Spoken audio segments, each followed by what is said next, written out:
Assalamualaikum warahmatullahi wabarakatuh. Perkenalkan, nama saya Anana Vika Nurjaya dengan NIM 2020 10 11 03 11 381. Di sini saya akan mempresentasikan mengenai materi profesi hukum, yaitu advokat.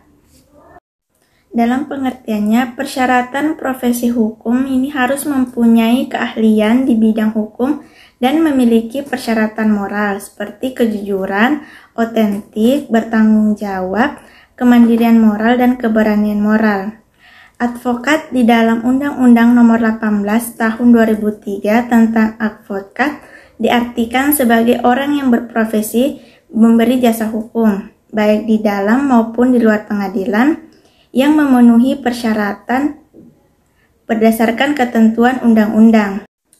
Jasa hukum tersebut meliputi konsultan hukum, bantuan hukum, menjalankan kuasa, mewakili, mendampingi, membela, dan melakukan tindakan hukum lain untuk kepentingan hukum klien.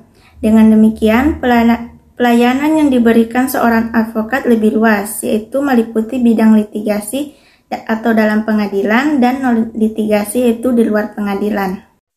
Selanjutnya, profesi advokat ialah profesi luhur atau nobil officium yang menjunjung tinggi kehormatan, keberanian, komitmen, integritas, profesional, hukum, dan keadilan.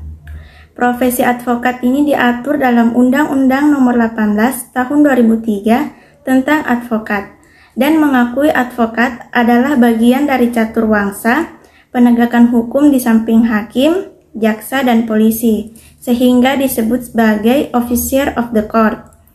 Advokat Indonesia memiliki kode etik yang diatur oleh masing-masing organisasi advokat dan mempunyai sumpah advokat sebagaimana diatur dalam Undang-Undang Advokat. Hubungan antara advokat dengan klien, yaitu hubungan kontraktual dan hubungan fidusi. Selanjutnya, syarat-syarat advokat. Di dalam pasal 3 Undang-Undang Nomor 18 Tahun 2003 tentang advokat ditentukan syarat-syarat, yaitu 1. Warga negara Republik Indonesia, 2. Bertempat tinggal di Indonesia, 3. Tidak berstatus sebagai pegawai negeri atau pejabat negara, 4. Berusia sekurang-kurangnya 25 tahun, 5. Berijazah sarjana yang berlatar belakang pendidikan tinggi hukum, 6.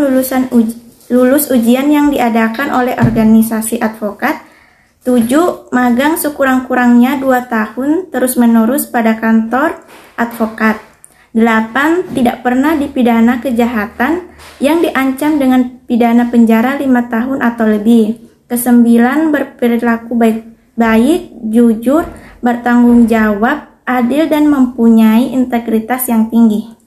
Selanjutnya, dalam hak advokat.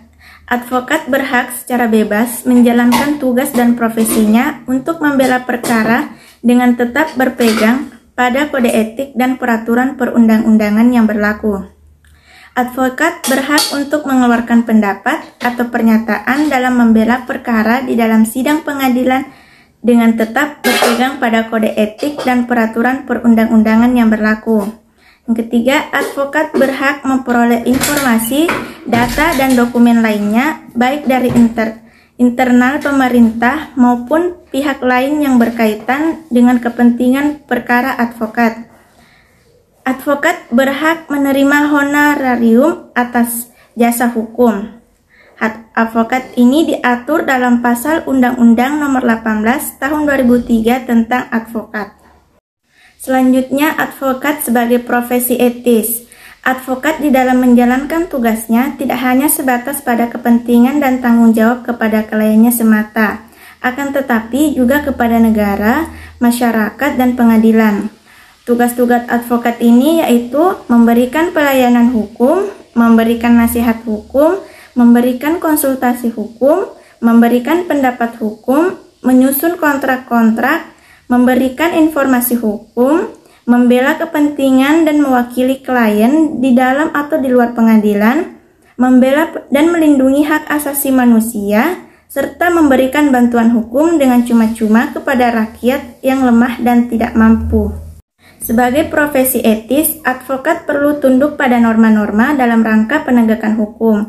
Ada 4 norma yang penting dalam penegakan hukum menurut Noto Hamid Jojo, yaitu 1. Kemanusiaan sebagai norma, 2. Keadilan sebagai norma, 3. Kepatuhan sebagai norma, dan 4. Kejujuran sebagai norma. Fungsi dan peranan profesi advokat, yaitu 1. Untuk negara dan bangsa. Fungsi dan peranannya yaitu sebagai pengawal konstitusi dan hak asasi manusia. Yang kedua, memperjuangkan hak asasi manusia yang merupakan hak paling dasar dari warga negara dan bangsa. Yang ketiga, sebagai anak bangsa berkewajiban untuk menjaga keutuhan bangsa dan negara. Yang kedua, untuk diri dan organisasi. Fungsi dan peranannya yaitu melaksanakan kode etik advokat, memegang teguh sumpah advokat, menjunjung tinggi idealisme, kebenaran, dan keadilan, menjaga kemandirian, kebebasan, derajat, dan martabat advokat, meningkatkan mutu pelayanan, dan menjaga persatuan dan kesatuan advokat. Ketiga, untuk masyarakat. Fungsi dan peranannya itu memberikan pelayanan hukum kepada masyarakat, membantu menyelesaikan persoalan yang terjadi di masyarakat. Yang ketiga, memberikan bantuan hukum kepada masyarakat, membela kepentingan klien dan mewakili klien di muka pengadilan, dan terakhir, meningkatkan mutu pelayanan. Selanjutnya, organisasi advokat. Salah satu amanat yang terkandung dalam Undang-Undang Nomor 18 Tahun 2003 adalah terbentuknya organisasi advokat yang paling lambat 2 tahun setelah undang-undang disahkan, yang bisa menjadi wadah seluruh advokat Indonesia. Organisasi advokat di Indonesia diberi nama Perhimpunan Advokat Indonesia atau disingkat dengan PERADI, dengan tetap mengikuti organisasi awalnya. Perhimpunan Advokat Indonesia atau PERADI mulai diperkenankan ke masyarakat, khususnya kalangan penegak hukum pada 7 April 2005 di Balai Sudirman, Jakarta Selatan.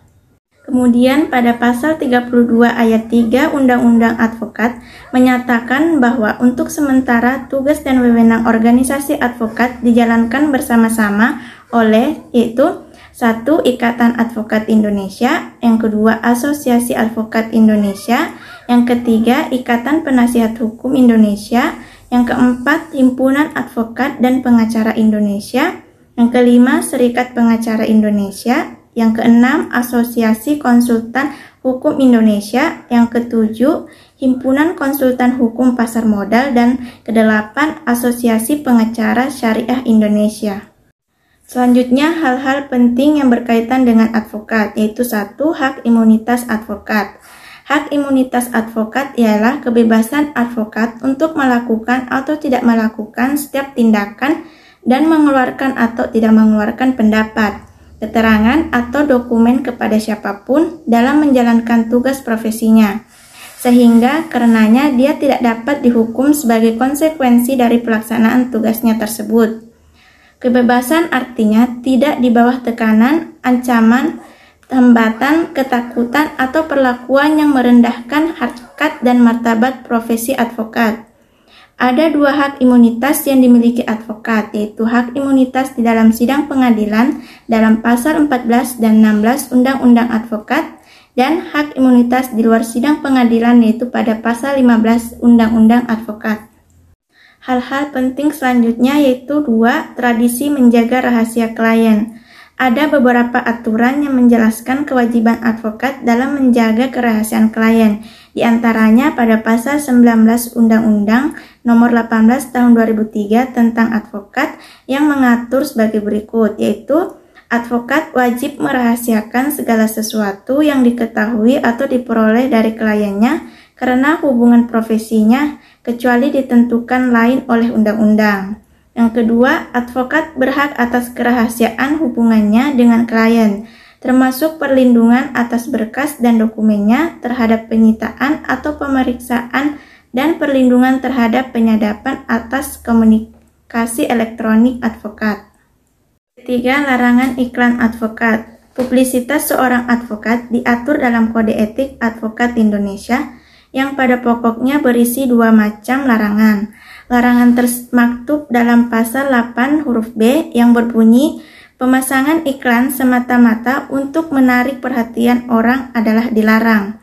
termasuk pemasangan papan nama dengan ukuran atau bentuk yang berlebih-lebihan, serta pada pasal 8 huruf F yang berbunyi, advokat tidak dibenarkan melalui media massa mencari publisitas bagi dirinya atau untuk menarik perhatian masyarakat mengenai tindakan-tindakannya sebagai advokat mengenai perkara yang sedang atau telah ditanganinya, kecuali apabila keterangan-keterangan yang ia berikan itu bertujuan untuk menegakkan prinsip-prinsip hukum yang wajib diperjuangkan oleh setiap advokat.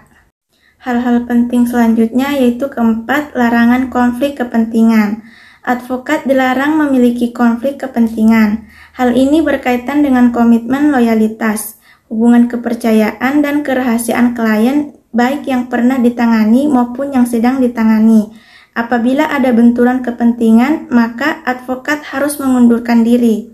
Benturan bisa berupa benturan bisnis, benturan finansial, benturan kepemilikan, dan benturan pribadi. Hal-hal penting selanjutnya yaitu kelima, malapraktek profesi advokat. Malapraktek yang dilakukan oleh advokat terjadi dalam hubungan advokat dengan kliennya yang dapat bersumber dari perbuatan wan prestasi atau perbuatan melawan hukum. Malapraktek yang dapat dilakukan oleh advokat adalah perbuatan yang melakukan kontrak atau perjanjian yang dibuat dengan kliennya atau melanggar kode etik advokat Indonesia, melanggar undang-undang advokat yaitu Undang-Undang Nomor 18 Tahun 2003 dan melanggar ketentuan hukum, baik hukum tertulis maupun hukum tidak tertulis yang berlaku dalam masyarakat. Terhadap pelanggaran kode etik, maka seorang advokat akan diperiksa dan diadili oleh Dewan Majelis Kehormatan Etik Advokat. Sedangkan terhadap pelanggaran hukum akan diperiksa dan diadili oleh peradilan umum, dalam hal ini pengadilan negeri. Sekian dari presentasi saya, kurang lebihnya mohon dimaafkan. Wabillahi taufiq wal hidayah. Wassalamualaikum warahmatullahi wabarakatuh.